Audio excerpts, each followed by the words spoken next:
પ્રવર્તમાન જે પરિસ્થિતિ છે એના અનુસંધાને કે કોઈ પણ વ્યક્તિ હોય, વેપારી હોય કે વેપારી સંગઠન કે હોલસેલર કે રિટેલર, કોઈ પણ વ્યક્તિ પ્રવર્તમાન પરિસ્થિતિમાં કોઈ પણ સંગ્રહખોરી, કોઈ પણ વસ્તુની, શાકભાજી હોય કે દૂધ હોય કે પેટ્રોલ, ડીઝલ, આવશ્યક જેટલી પણ ચીજ વસ્તુઓ છે તેનો કોઈ સંગ્રહ કરી શકશે નહીં. એના અનુસંધાને અમે જાહેરનામું પણ બહાર પાડવામાં આવેલું છે અને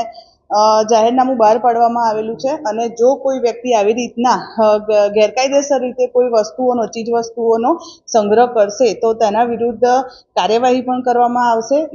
સામાન્ય નાગરિકોને તમામ ચીજ વસ્તુઓ સરળતાથી મળી રહે તે માટે અમે પૂરતા જ પ્રયત્ન કરીશું. અને બીજી વસ્તુ એ કે ભાઈ તમામ ઓઇલ માર્કેટિંગ કંપનીઓ સાથે પણ મીટિંગ કરી છે, તમામ વેપારી સંગઠનો સાથે પણ મીટિંગ કરી છે. એટલે આવી પરિસ્થિતિમાં બધા સાથે મળીને એકબીજાને સહકારથી કામ કરીશું. એટલે કોઈ પણ એવી પરિસ્થિતિ ન સર્જાય કે ભાઈ કોઈ સંગ્રહ પેનિક થઈ જાય અને કોઈ વસ્તુઓનો સંગ્રહ કરવા માટે વ્યક્તિઓ કે વેપારી સંગઠનો આવી પરિસ્થિતિમાં ન કરે તે માટે રાજ્ય સરકારની પણ વખતોવખતની જે સૂચના અમને મળી છે તે અનુસંધાને જિલ્લામાં પણ અમે તેનું ચોક્કસથી અનુસરણ કરીશું.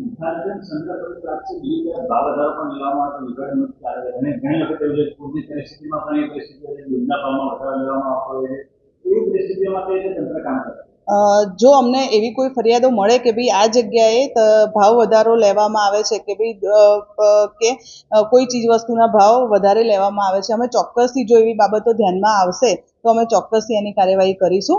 પણ અત્યારે હાલની હું તમને વાત કરું વડોદરા જિલ્લામાં અત્યારે હાલ એવી કોઈ જ પરિસ્થિતિ નિર્માણ થયેલી નથી.